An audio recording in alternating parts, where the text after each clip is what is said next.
Here we go. Hello. Consider this an apology. Y'all would not believe the kind of week that both of us have had, but it's my fault that we didn't record last week. I mean, it's the allergy season's fault. Yes, exactly. Yeah. As longtime listeners will know, but new listeners might not know, allergy season in Austin is upon us and bad. It's and hell. B, when my allergies act up, I completely lose my voice, which is so convenient considering I work in podcasting full time. Yeah. So apologies for being 1 week off of our general release schedule, but we had to give Miss Emily Henry her allotted time and not rush to beat Katey's raspy witch voice. And trust me, y'all would not have wanted to listen to an hour of the way my voice was. I posted an Instagram story. I can repost it when this comes out, but it was fucking brutal. Yeah. So we're back. We're back. Sorry, everyone. But we were never going to skip this episode. Of course, it hits like when on our most important day of the year. I know. New Emily Henry. It couldn't have just been for some random bullshit that we were talking about. Yeah. I mean, all of our episodes are important, but trust, everything we have to say is always incredibly important. It really is. It really is. But of course, it's during Emily Henry. And we had like talked a big game about how we were going to read the book in one day and like release the next day. None of that fucking happened. Nope. But that's okay. It also ended up taking me forever to finish reading this book because I was feeling so poorly and because while I was dying, I ended things with a guy that I really liked. So reading a romance, an Emily Henry of all things, I was like, fuck this. Yeah. Katey and I both went through it reading this book, which for different reasons, which we will discuss. But so Great Big Beautiful Life by Emily Henry, our queen, our favorite. The kind of not reason we started this podcast, but our very first episode was Book Lovers by Emily Henry. So you can go back and listen to Katey and I figuring out how to do this. How to do a podcast. Yeah. Yeah. Well, I knew how to do a podcast, but not this podcast. Yeah. So, and it's kind of our anniversary in a way. And we've talked about every Emily Henry since then. Book Lovers, Happy Place. Funny story. Thank you. Goddamn. We have not really talked about beach read and people we meet on vacation in like depth, but they come up a lot. Yes. Beach read specifically comes up a lot. Beach read is my all-time favorite romance novel. And I'm actually currently rereading it, which I will also talk about. So yeah, we've been kind of historically go plot by plot in our books that we read. We're not going to do that today because frankly, we know you've already read the book. You don't care. We want to talk about it. The format of this book makes it really hard to do that. There's a dual timeline and there's just a lot going on. So, yes. So, we've come up with some discussion points because somebody had messaged me, or not even messaged me, blue-skied me on Blue Sky, asking before the book had come out if we had read it and saying that they sensed a disturbance in the force of, is it not good? And Katey and I will never get the arc for an Emily Henry book. We are not important enough, unfortunately. So I got the arc for Beach Read before Emily Henry ascended to Emily Henry status. Well, sure. Beach Read was a book of the month. That's how I got it. Right. So yeah. Now there are literal release parties, which, wow, so nice. I missed the days of release parties for books. Same. Like Blue Willow Bookshop in Houston, shout out to them. They like opened up early and had like coffee and pastries for people to come like pick up their books. And it was so cute. It made me wish I had been in Houston when it came out so I could have gone. I had to go to Barnes & Noble because I didn't pre-order it, which I don't usually do for Emily Henry because I want to just go pick it up, to be honest. And I know she does not necessarily need my pre-orders. She's doing fine. Yeah. And of course, then I had a really busy day and I ended up going to my local Barnes & Noble, which is fine because if you're going to shop big box, at least it's Barnes & Noble and we're fine with it. Yeah. And it's a special edition and it's pink. It's pink. So shop indie, but, I went to Barnes & Noble. Yeah. Do not, we have Kindles here, but don't buy your books on Amazon. Yeah. Especially after their shady shit on Indie Bookstore Day. Fuck them.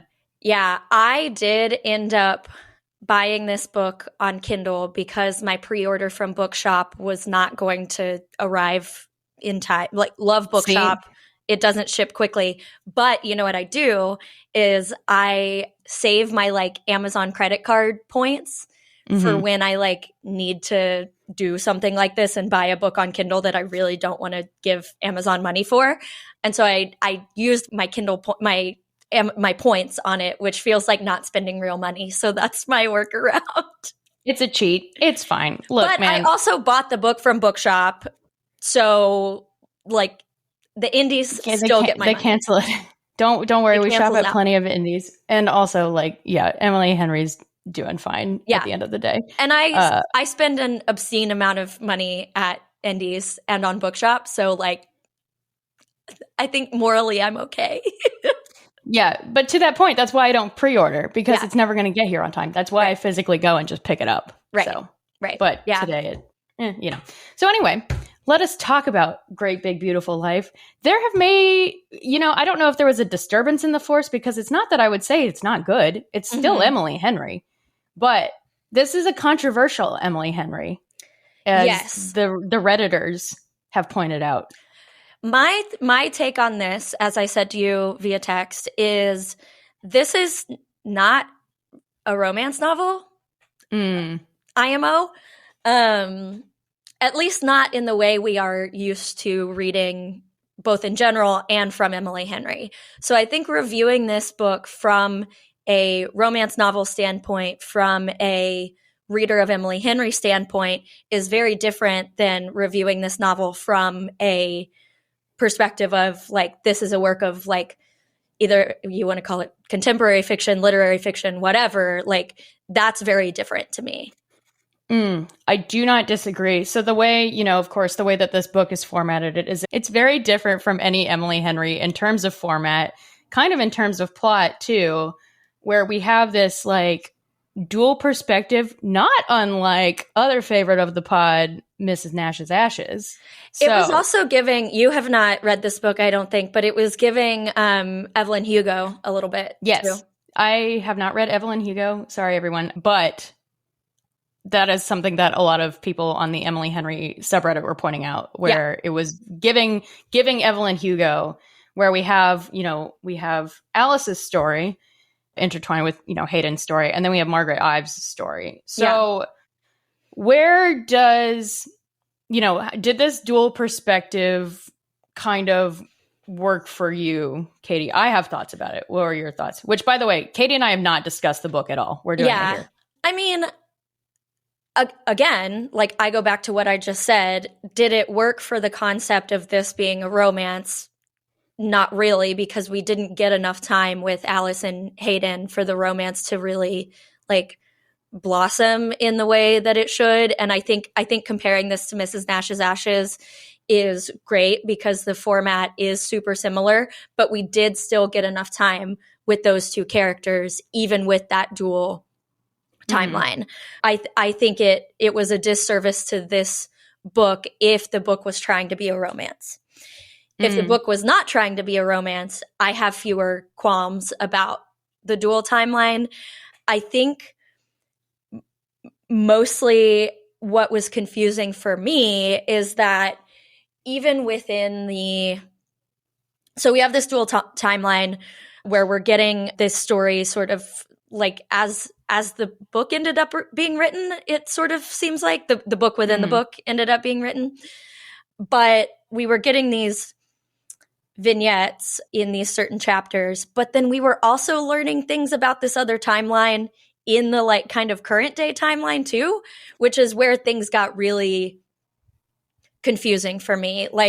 I would have liked it a lot more if all of the story time stuff stayed in the story time chapters, and then maybe Alice was reflecting on those things in sort of the current day timeline, but there would be new things that we found out about the old timeline within the new timeline. I don't know if I'm making sense. notes.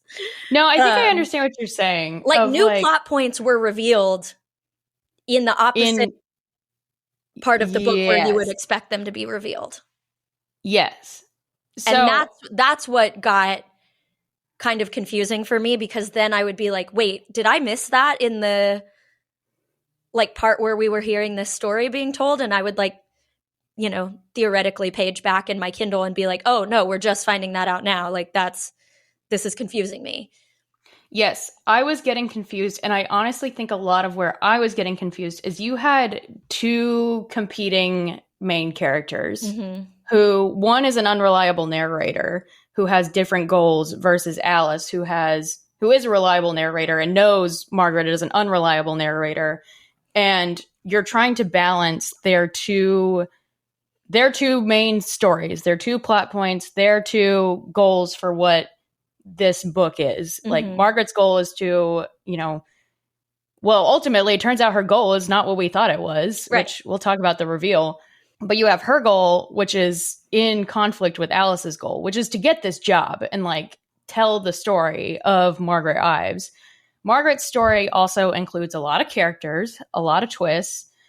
It is a book that I wish could have had a family tree at the beginning, but for reasons we understand later, does not.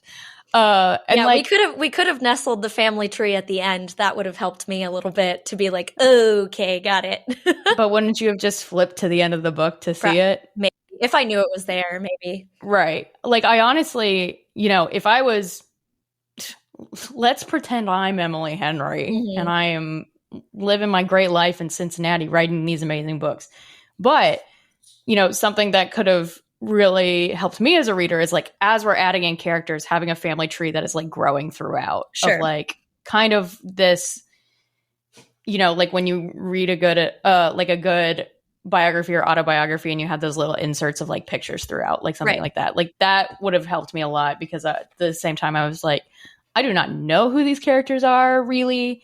All of the men seem to be the same in that they're assholes at the end of the day. We got a lot of names. And yeah, I think another point that somebody had brought up on Reddit was we don't get a great sense, and I agree with it. We don't get a great sense of like why Margaret is still this like very fascinating character to the public. Like you know that she is kind of a character of another time. Like she was, you know, what's another compare? I kept thinking about like Paris Hilton.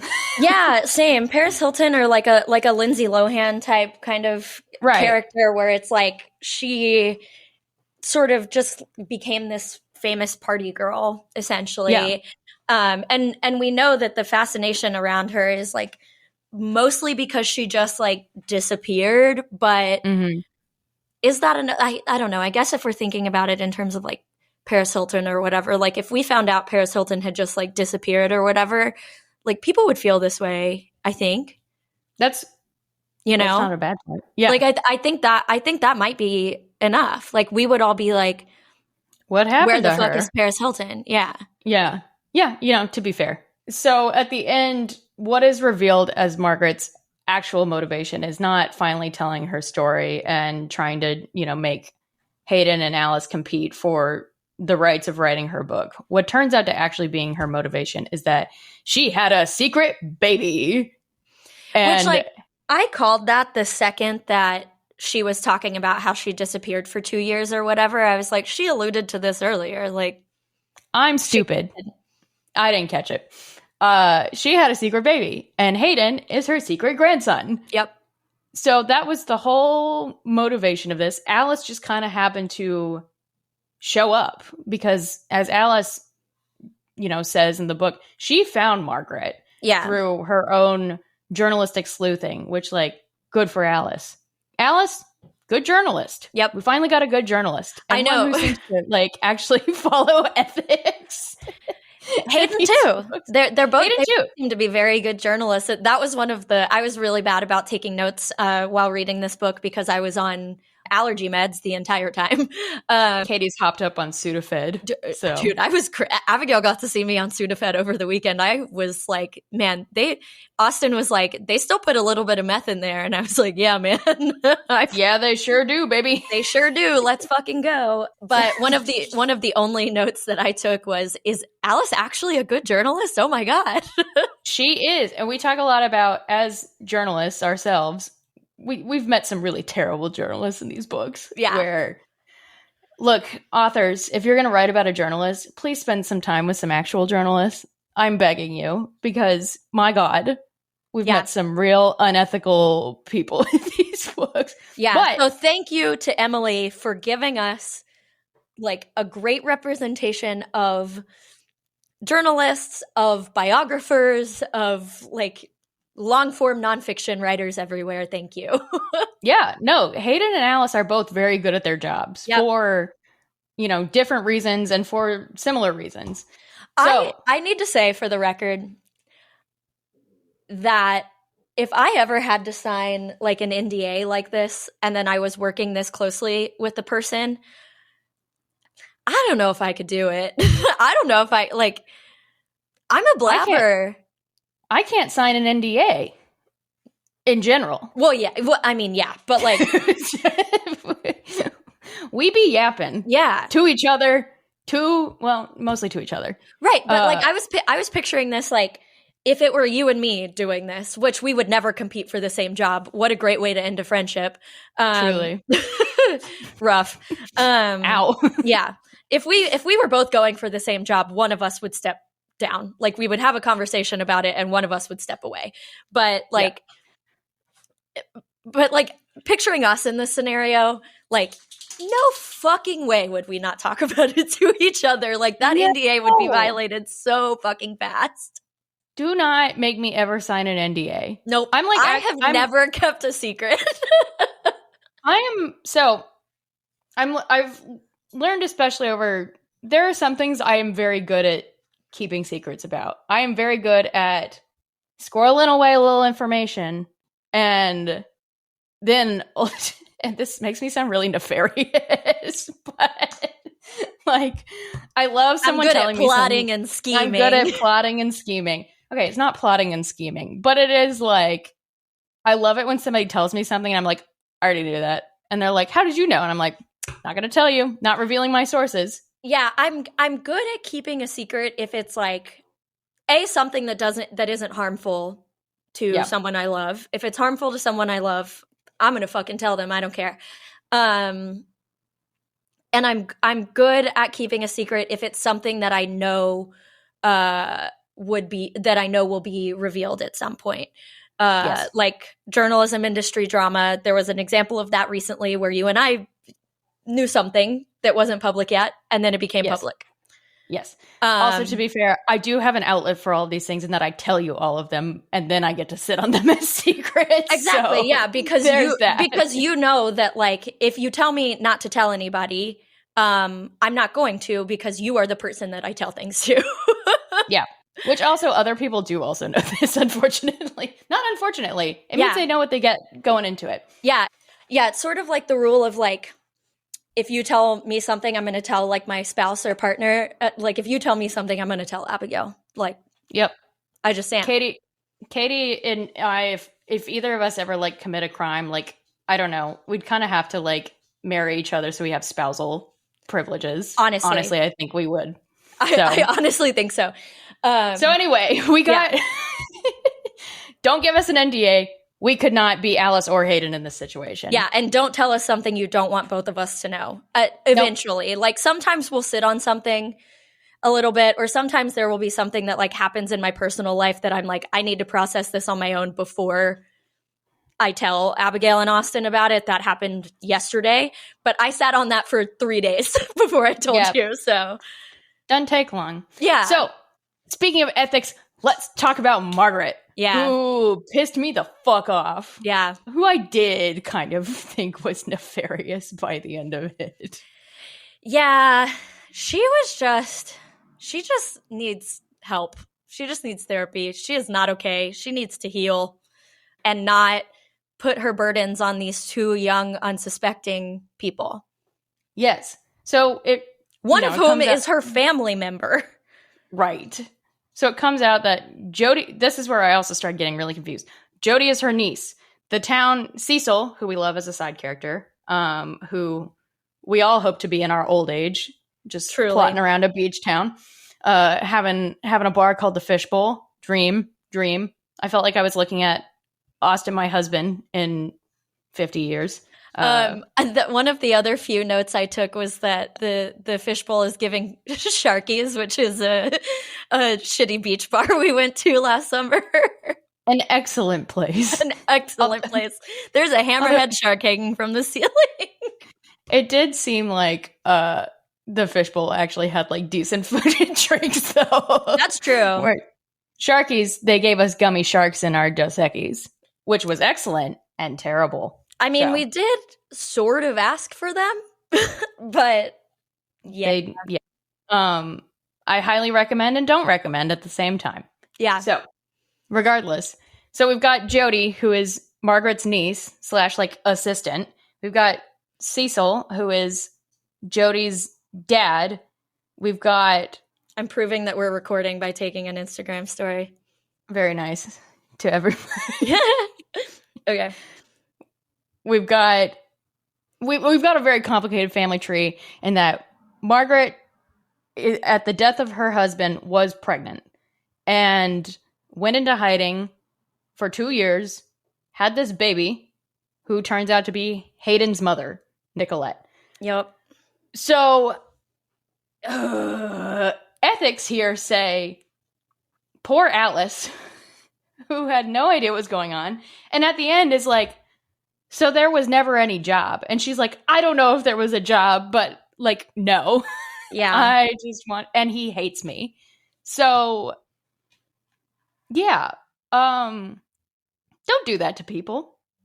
And, you know, the lesson here too is that people are complicated too. Like, you can't, heroines are complicated. Old women are complicated when they're nearing the end of their lives. Like, especially someone as respectfully fucked up as Margaret Ives, who has lived a pretty shitty and frustrating life.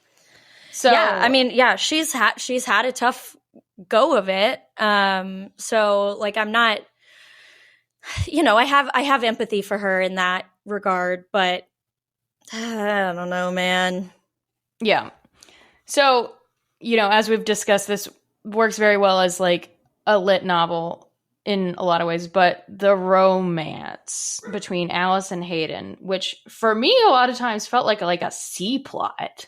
Yeah. Almost. Yeah.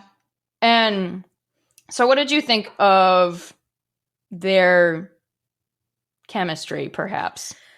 I mean, I think I just go back to what I said earlier of like, I really liked their time together. Well, I guess this isn't what I said earlier, but I'm getting there. I really liked their time together in the sort of like last third of the book, once they were kind of properly like quote unquote together, if that's what you want to call it. It seemed like a very like comfy relationship, which I liked. But in terms of like chemistry and whatever, like I feel like, again, we just didn't get enough time with them together, like falling for each other. We get it's not insta-lovey, but it is very quick, where it starts out with them being, you know, rivals, obviously, for this job. And Hayden has already published like a Pulitzer Prize winning like biography of someone. And so Alice is like, well, shit. I write what seem to be very great, but like long form celebrity profiles. I've never written a book. Well, fuck.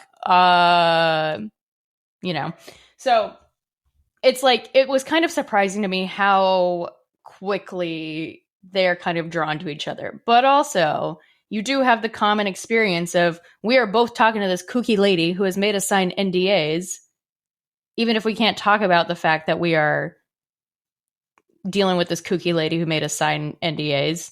we have that shared experience and we're both writers and yada, yada, yada. Well, and we're both outsiders in this small town, this tourist town where like everyone either is like a townie and they know each other, or they're a tourist and they're here briefly, and we are somewhere in between that. Yes. And also, Hayden is kind of an asshole at the beginning where he's like, I'm just going to get this job. Yeah. And Alice is like, why do you think you're going to get it? And he's like, I just am. Yeah, because I'm me, basically. Which, fuck that. It's kind of so we get a very early kiss. If I remember correctly in my notes, it's like page like 108 of what is... Hang on, I have a percentage. It's at 25%.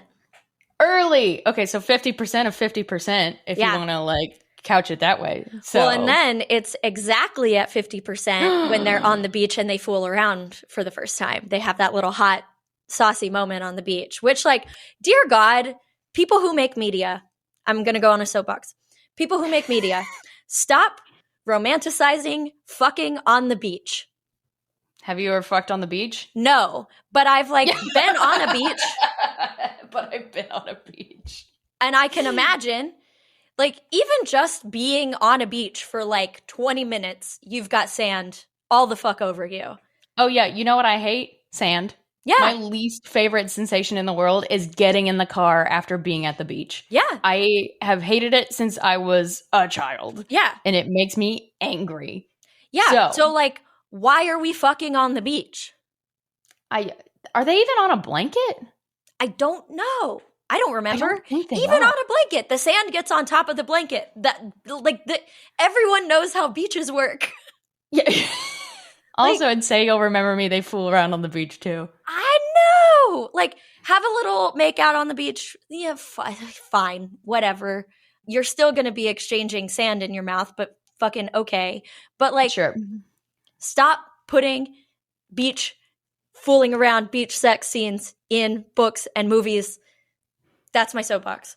If we make t-shirts someday, that's what I'm going to put on our t-shirts. No more beach sex. No sex on the beach. No sex on the beach. The cocktail, yes. I do like it. The cocktail, yes.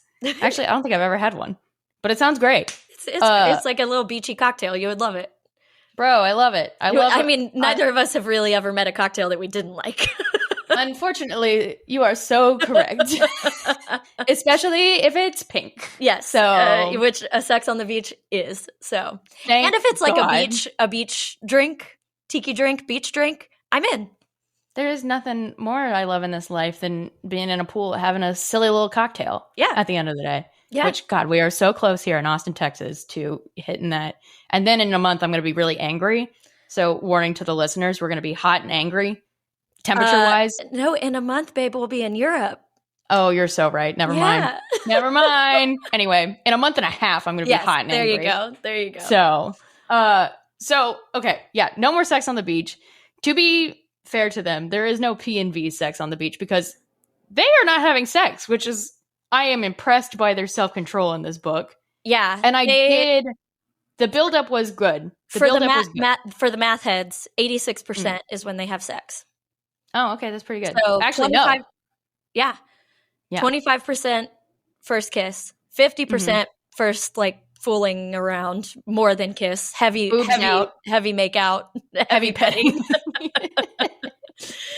86% sex. I was just trying to think of the tiers of the bases. Yeah, no, the from Love on the Spectrum, Connor's brother being like tier 50 or whatever, or tier 15. Tier 15 is sex. And we're like, what are the other tiers? Because it goes from like hugging at like tier 3 and then it shoots up to, and I'm like, dude, that is detailed. I need Connor's brother to like put this in like an Instagram story slide or something, because I'm so curious about it. I gotta see the data. See the data. So tier 15 is reached at 86% in this book. Excellent. So I did think there were a lot of very lovely moments with Alice and Hayden. I loved them going to visit her mom, which I thought was very lovely. But also, Hayden shut the fuck up when they have a fight at the end. And he's like, why don't you talk to your mom? And she's like, it's complicated, man. And he really pushes her. And she's like, dude, stop. And then they don't talk. Yeah, like this is someone who, like, if someone who barely knows me is analyzing my relationship with any of my family members, fuck right off. Yes.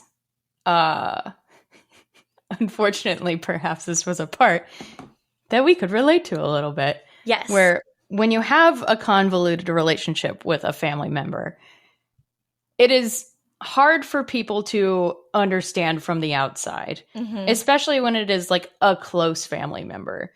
And when you have people who are like, you know, why don't you just forgive them? Why don't you talk more? Why don't you do this or whatever? There isn't that door is not open for other people, especially people who do not know you well.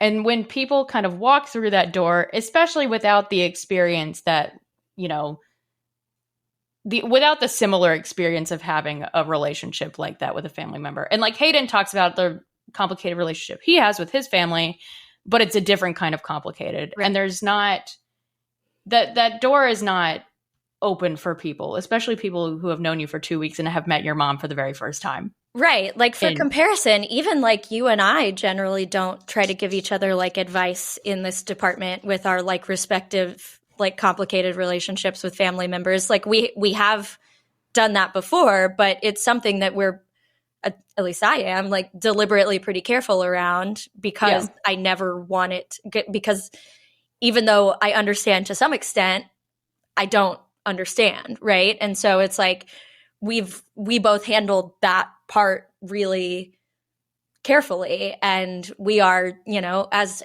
close as two friends can be, and we're still careful around it. So someone that you've known for 2 weeks, yeah, fuck off. Yeah, and I think there are kind of a few moments in this book where Hayden and Alice kind of both overstep at points with each other. And it is kind of this interesting like push and pull of two people who are clearly very attracted to each other and like actually do say at points like they want to be together.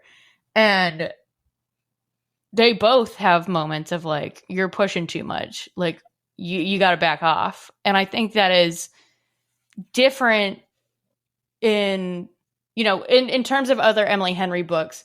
Always we got characters who like annoy each other at some point. And like, there's always a little fight.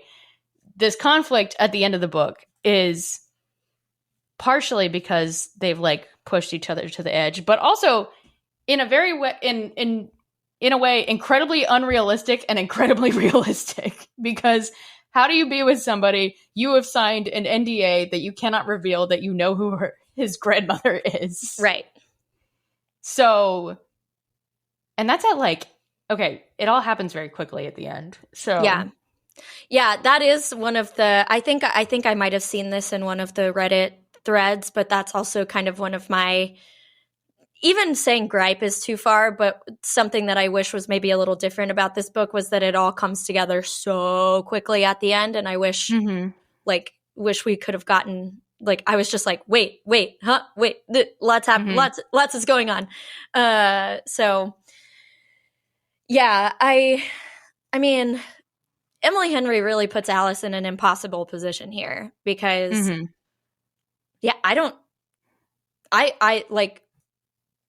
I would break the NDA. I just would. Like, but I understand the struggle. A stronger person than me would perhaps not. A better person than me would perhaps not. But, you know, like.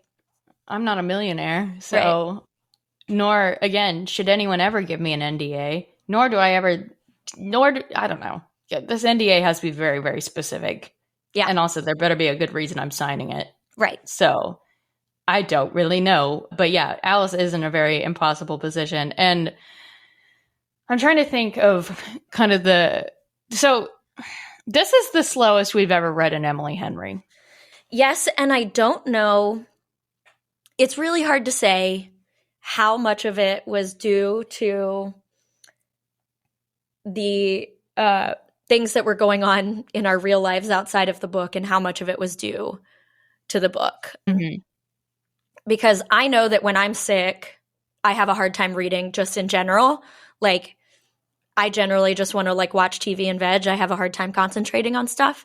And, you know, I also like I said at the top of the episode, was like literally in the middle of ending things with somebody I really, really liked and cared for, the first person that I had feelings for since my divorce. And I did not fucking want to read about a love story. I just didn't. But like, I also was not feeling as compelled to pick up this book in general. So I don't know. I want to like couch it by saying a lot of this might have had to do with just like my own shit that I was going through. But I still feel like if it were like a book lovers, a beach read or something, I would have been more compelled to pick it up regardless of what was going on in my life.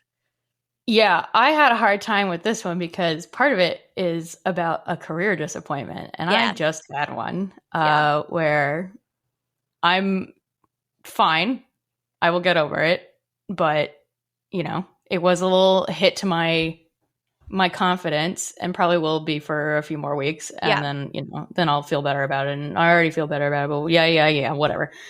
And, you know, we have two people who are both very good at their jobs and both qualified, competing for a job that they both really want. And like that for me is the hard thing to stomach at points, because for me, that is like, you know, my defining trait a lot of times is that I feel good at when I turned 28, I like knew I was going to have a little bit of a hit of like, oh, I'm like no longer a wonderkind in a way. Like I've stopped being young for what I do.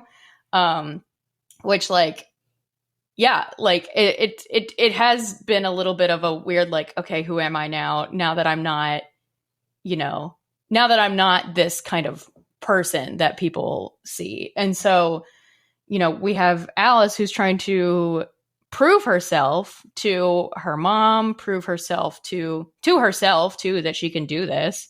And, you know, also like kind of needs a change in her life, which, bro, ouch. Me too, bestie. And it's not that she fails ultimately, but she does have this crushing moment at the very end where it's like, so there was never a job. I was just here for a month. And then the book ends with like them both still writing the novel, which I knew was going to happen from the very beginning. Like there was no other like solution. They were both going to do it together. Like writers together. That's what's going to happen. Yeah, we knew that was going to happen. I think the other thing about this that's like really that makes us both identify with Alice is that it's, in terms of any sort of like quote unquote rejection, I think it's like one thing to know that it wasn't about you, and it's another thing to feel and believe that it wasn't about you, which I think is so often the case when you have a career disappointment or a breakup or like, again, any sort of rejection. Like, you and I, quite frankly, are used to kind of getting what we want and what we work for. Like we just are. Like we just are. It sounds bratty, but like I've gotten most of the jobs that I've applied for. I've gotten, you know, like, and that's true for both of us. If I like want to be in a relationship with somebody, generally that person also wants to be in a relationship with me. Like we don't like, I'm not used to being rejected. It sounds so shitty to say that, but like it's true. And so when that's the case and you have that sort of like career quote unquote failure or relationship failure, like this was a huge thing with my divorce. And I know this is a huge thing that anybody who gets divorced goes through, right? Is like, I failed at being married, but it was not about me. Like, and I know that jobs that I have gotten rejected from or like career disappointments I've had are generally also not because I am not good enough. It's because there was some specific set of circumstances they were looking for that I didn't meet through no fault of my own. Or there was somebody else that just fit those circumstances better. And that has nothing to do with me. But it's one thing to know that, and it's another thing to believe it. And like, I think that's something that Alice goes through is like, I know that I was kind of set up to fail here, and that I failed not because of me, but because of the circumstances. But it doesn't mean it doesn't fucking suck. And it doesn't mean it's not a hit to your confidence. And it doesn't mean that it doesn't make you feel insecure and like deflate you a little bit. Yeah. And I wish that you and I weren't like that, but we are. Yeah. You know, I think like Alice in this book too seems to be very good at what she does and seems to, similar to us, be used to like doing a good job, getting what she wants. And I think she also goes into this knowing that like she has like an uphill battle ahead of her, but she like feels confident of like, I'm going to win her over. I'm going to like, I'm a people person. I'm going to get this. Like, it's going to be okay. And then she finds out it's Hayden and she's like, oh, fuck. But, you know, you also, which is kind of what I am going through, is Alice is like treating this as her this is going to be her win right now. Yeah. She like lost her dad a couple years ago. She doesn't have like a super great relationship with her mom. She's in a weird situationship with some guy who like won't, who sucks. Like won't commit to her, but also she doesn't really want him to either. Yeah. So. She doesn't really like him all that much. Yeah, she's just like he's just a guy for me to spend my time with because I don't have anything else going on right now, which is valid. But that what stings about him to her is that he keeps kind of rejecting her. Right. It's not even that it's him. It's that he keeps rejecting her. And so for Alice and me at the same time, it was like, no, shit, this was supposed to be my new thing. This was going to be my new start. This is what I was going to do. This was movement for my life. And when that gets a little ripped out from under you, yeah, it fucking sucks. And like both of us, you know, me as a person and Alice as a character, you know, I think do know it. Well, I'm still realizing this and learning it. Like it doesn't have to always have to do with me. And because I think I can do the thing of, well, I should have done this, or like, God, what was I supposed to do? Or like, what box did I not check? And I'm having to tell myself like, one, I did everything I could in this situation. And two, failure is good for me, which I also was telling myself from the very beginning of like, hey, if you don't get this, it's okay. Failure is good for you because you're not used to failing and it's not going to be fun, but it is going to be good for you. It's a canon event. It's a canon event. And you know what? I am good at therapizing myself and beating myself into submission of like, nope, this is good for you. You got to do it. But that doesn't mean it sucks any less. Well, and I literally think that one of the hardest, if not the hardest, like truth to accept about life and decisions and whatever when it comes to career stuff, friendship stuff, family stuff, relationship stuff is that generally, for the most part, everybody is doing the best that they can at any given moment, including you. And your best does not always look like somebody else's best. And your best is not even always good, but it is like what you could contribute in the moment, right? And I think about that in terms of my marriage, right? I did the best that I could.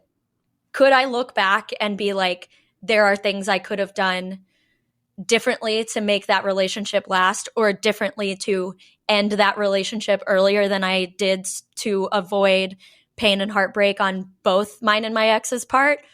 Sure. But I didn't do those. That's not a useful thing to think about.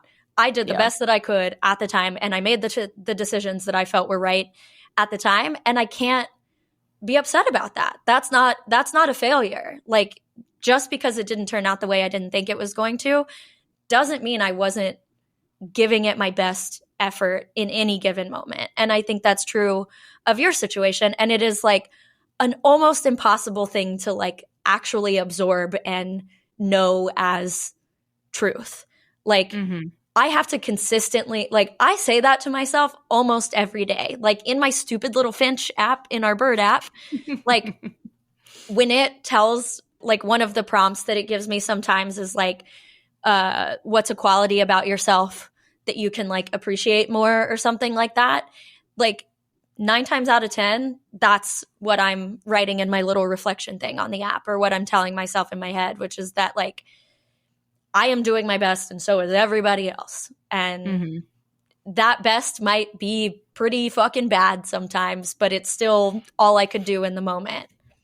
Yeah. I had this moment today where I was, sitting in the backyard having my coffee and like remembering like, ah, shit, like I haven't written anything in a while. And I think I can often hold myself at your best has always got to be your very, very, very best. Mm-hmm. And where I think back on like, this time like last year, and I was like more creative and more productive and, I don't know, maybe not more productive, but I was feeling more creative and I was writing more and I was, just feeling more in tune with that part of myself. And then I had to kind of reel it in and be like, hold on a second. There's a reason you're not like cranking out content. There's a reason you're not as like witty and whatnot as you usually feel. Like you're going through a lot and that's okay. And like, your standards can and have to change at points. And like, I went back to after finishing this, I'm rereading Beach Read. And because I started rereading it and Austin was like, oh, you're doing another Emily Henry. And I was like, yeah, I kind of need January and her cynicism right now because I'm feeling very cynical. Uh-huh. And January, where, at the beginning of Beach Read is dealing with her writer's block and she's kind of at like rock bottom. And I am relating a lot more to that than Alice, who has so much optimism for life and for people, which is an incredible quality to have. Mm-hmm. And is somebody who really takes to heart, like people are doing the best that they can. And that's all good and great. I'm not feeling quite as optimistic at the moment. Yeah. But I do think that is something that Emily Henry does really well. And I hope we're not just using this podcast as our joint therapy session, but also as like productive conversations of lives and how they intersect with these books that we love. Yeah. But, she does so well at writing these kind of different women and like where they are in their lives, where you have Alice, who has these very kind of like, she's kind of in this complicated point at life where she is like, juggling these relationships, figuring out what she wants. She's in a whole new beach town for a month, which by the way, this place seems fucking awesome. Yeah. I want to move there. Same. Take me to Little Crescent. Dump me there right now. Honestly. Shoot me out of a cannon to Little Crescent, Georgia. Dump me there with like one big research project. That sounds great. But, she does such a good job at like writing these women who are at these like crossroads in different ways. Like we've got Daphne, who's dealing with her heartbreak. We've got, Harriet, who is, all these women are like dealing with heartbreak in like different ways. And then they heal or, et cetera. But, January is kind of the one who's the most down bad at the beginning of Beach Read. And Emily Henry wrote Beach Read when she was down bad and was dealing with writer's block. So she wrote about somebody dealing with writer's block and popped out that perfect book at the end of the day. And I think, reading Beach Read too also made me realize some of the things that I was missing out of this book, where there are chapters in this book that just like stop me in my tracks by how like gorgeous they are. Like there is one, I think it's one of the ones with Margaret's perspective where it's about her growing up and like how lonely it is. Mm-hmm. And holy fucking shit. I think that they the way she formats it is like in the terms of like what ifs or like questions or things like that. I don't want to flip open the book and take the minutes to do that right now, but I had it marked down of like, holy fucking shit. This is just like gorgeous writing. Mm-hmm. This is like loneliness. This is that emotion. And that is something that Emily Henry is so good at, writing those emotions and putting them in really gorgeous ways. But from this book versus like Beach Read, I was missing shenanigans.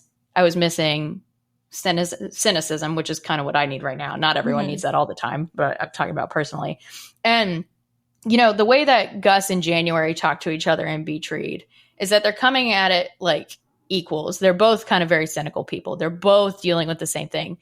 Hayden and Alice are on not unequal playing fields, but they're on different playing fields. They have very different personalities, where he's kind of the cynic, kind of the grumpy one. And she's the, I love life and I love being in life kind of person. And so that was the point. That was kind of the stuff and maybe again, it is like where I'm at in this point in life where I want the cynics. I want the grumpy people. But you know, the way that they talk to each other felt a little less sparkly. Yeah. For maybe lack of a better word. And also, you know, we're also splitting time between Alice and Margaret and Alice and Hayden. So that was always going to be a challenge in tackling a book like this. Like, how do you make all three of these characters feel realistic and lived in, including in their relationship with Alice? That's a big problem to tackle. And I appreciate Emily Henry for trying it, and I don't think she did a bad job. Unfortunately, she set the bar for herself really fucking high. Right. Too. I think this book could have done with like 50 more pages for what it's worth, for those reasons, but no more than 50, like a tight 50. Yeah, I'm going to say something out of character, which is I needed a character like Alice right now because I am so January 99% of the time. Yeah. We've already established that on this podcast, that if I am an Emily Henry heroine, I am January. I know this about myself. I'm the Nora, for the record, for any new people around here. Yes, but I often get really annoyed by female leads that are this like bubbly, almost like naive sort of optimistic characters. But for some reason I was grateful. Like I wrote in one of my notes, like, Alice is annoying, but I love her. Because I just kind of needed that right now. Like I feel like I am coming out of something, right? I'm starting to feel like myself again, or like a version of myself that I like. And I'm like, I texted you in Austin yesterday. I took down all of my like melancholy Taylor Swift lyrics from my Taylor Swift daily calendar that I had hanging on my fridge for the last 6 months. Took all those down because I felt like I didn't need them anymore. And so I feel like I'm, and it's almost summer. And I'm just feeling really, really excited for a lot of things and looking forward to a lot of things, rather than just feeling like I'm just fucking white knuckling through it. Like I have for the past 7 years. I'm just going to say it. I'm just going to say it. The past 7 years, right? Like, and so I needed that just kind of blind optimism, I guess, right now to like propel me into summer and be like, you know what? We're going to have a good time. It's going to be great. Things are like, even though like the hits do keep coming sort of for our broader little village, if you look at our village as a whole, mostly everyone's on the upswing, you know? Yeah. So So I needed that. I needed a person like that to kind of take me out of my usual cynical, like melancholy self, especially during this, like, I don't know if you could even call it a breakup that I'm going through. Like I needed like a kick in the ass of like, you know, optimism, I guess. Yeah. And you know this about me. I'm really bad about sitting in the mud and sitting in my emotions. So I needed a January, and I'm giving myself that now. And I am just also like genuinely so grateful that Emily Henry exists at the end of the day. And I hate saying it, but this is probably my like least favorite Emily Henry. Although I have seen people say on a second reread, they are enjoying it a lot more. And so I don't know if it is just like, you know, we all go into this like so excited because we get another Emily Henry, like that is worth being excited about. And then when, you know, we have expectations for what that might look like, and I'm, you know, maybe always chasing the high of a beach read, and most of the time that high is like met in certain ways, you know, like in some capacity. This is certainly not a bad book by any ways, but it's different, and it's different from what we expect from her. And, you know, again, kind of as we've been saying, maybe we're at different points in life where, I don't know, maybe it hit differently and maybe it'll hit differently later. But I think like, yeah, I think it holds up. I think it will obviously exist in the Emily Henry canon and be a beloved book for many, many people. But I don't know.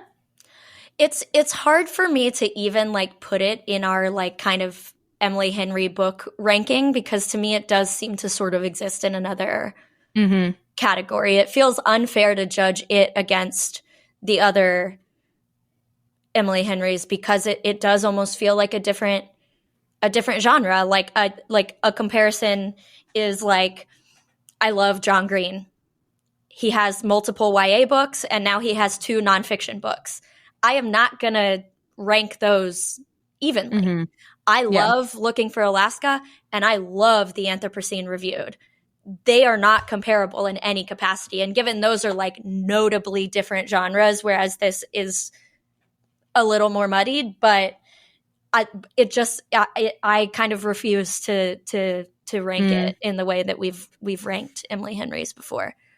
You know, the other thing that I'm thinking about as we're talking about it is like, this is the first Emily Henry that I would say like deals with a broader world. Like all of the other books are very much focused on a relationship within just like one person or within a group of people or with like maybe within a family. This, you have invited a whole other character and an entire world with it, where there is backstory, there are side characters, there is in a universe, you know, in this plot point that we do not know as people. Right. And so I think that's probably where people are having like a harder time connecting with it. I can say that's true for me of like, yeah, we've got this whole other person who has a whole other backstory and history that we are trying to learn and care about.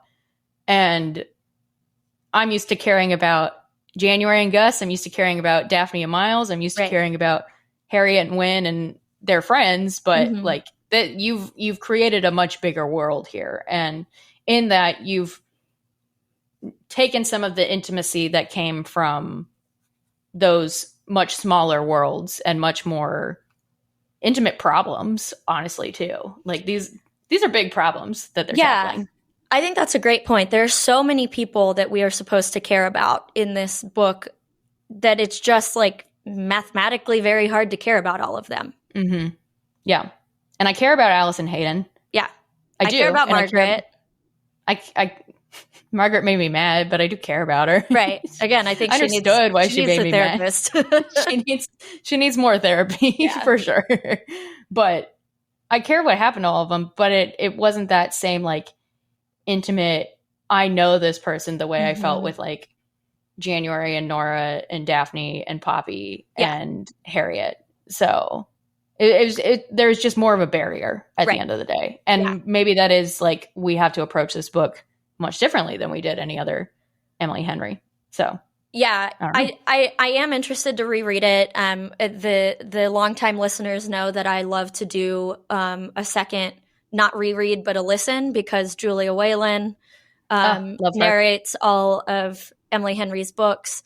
So when I do a reread eventually, maybe when I'm going to Europe and I just have like plenty of time on a plane to listen to an audiobook, maybe I'll listen then. So I am interested to go into it again, knowing that it might be a slightly different genre, at least in the way that you and I sort of think about genre, and then knowing the reveal at the end too, and sort of the multiple reveals throughout the book and how that changes my reading of it. Yeah. But we appreciate the extra time we had to sit with this book also. So thank you, Katey's Allergies. Yeah, I don't think I could have had this nuanced of a conversation about it a week ago. But, you know, as a thank you, we will still release next week. Yes, yes. You will get us 2 weeks in a row as an apology and a thank you for bearing with us. And then we'll be back to our regular cadence. We are, as we've mentioned, like very briefly, both going to Europe for some time in May and early June. I will be gone longer than Abigail, but it will mean that we're going to have to pre-record a couple of things and have them release while we're gone. So just prepare for that. But you can look forward to our usual summer reading roundup and all those good things to come soon. What are you reading right now, Abigail? You're rereading Beach Read. Anything else? I am rereading Beach Read. Nice. No, because I need to sit with January for a minute. And like I texted you yesterday, I was like, oh, I am like more I am January when I'm at my chaotic. January cries a lot more than I do. Yeah. Which is kind of the way we've differentiated in that Katey is January. Katey definitely be more of a crier. And I am for sure. I am by the book Honora. But January, I'm rereading, or I just finished a couple of days ago the chapter where she goes to Pete's book club, and January is so fucking funny, and the way that she reacts to these kind of like crazy situations she's thrown in, where she shows up at the book club and Sonia is there, and she grabs the wine and runs to the bathroom and chugs like half of it, and then keeps calling it purse wine to everybody. Which is like her internal monologue, right? Talking about her purse wine. And then she'll say it out loud where she's like, oh, I think I've had too much purse wine. Here, Gus, take it from here. Yeah. And I'm like, I am very January coded. Or when she tells Gus she has a gun in her job. It's like, oh yeah, this is me at my like most chaotic right now, which is how I feel lately, to be so honest. Yeah, so. January doesn't have that much of a concept of inside thoughts sometimes. No. Which neither do I. Neither do I. Nora also does not. Nora's inside thoughts are sharper, and they do come out. So, yeah. What are you reading right now? So I actually picked up an Andy J. Christopher book that I have had for like a minute. But honestly, it was simply because it was like recently showing up on my Kindle and I don't super know why. And I just didn't want to think about another, like having to choose a book. So I was just like, this one. And I haven't read an Andy J. Christopher in a while. It's a little more like silly, smutty than kind of the usual like contemporary romances that we need. But it was a good sort of like reorientation after the sort of heaviness of Great Big Beautiful Life and the heaviness of my quote unquote breakup, my baby breakup. I needed I needed sort of a palate cleanser. I needed like a silly romance that like I'm not super invested in these people like having this big great capital G great love story. So yeah, I'm reading that. It's called Unrealistic Expectations by Andy J. Christopher. And I forgot how much I liked her books, but as I'm reading it, I'm like, oh, right, I've read everything she's ever written, and I am a fan of her. That's right. So yeah, actually, these are fun. Yeah. So I'm also reading, finally, slowly making my way through John Green's tuberculosis book, which is excellent and obviously fucking heavy. So that's slower going, but it's very, very good. It's John Green. What else can I say?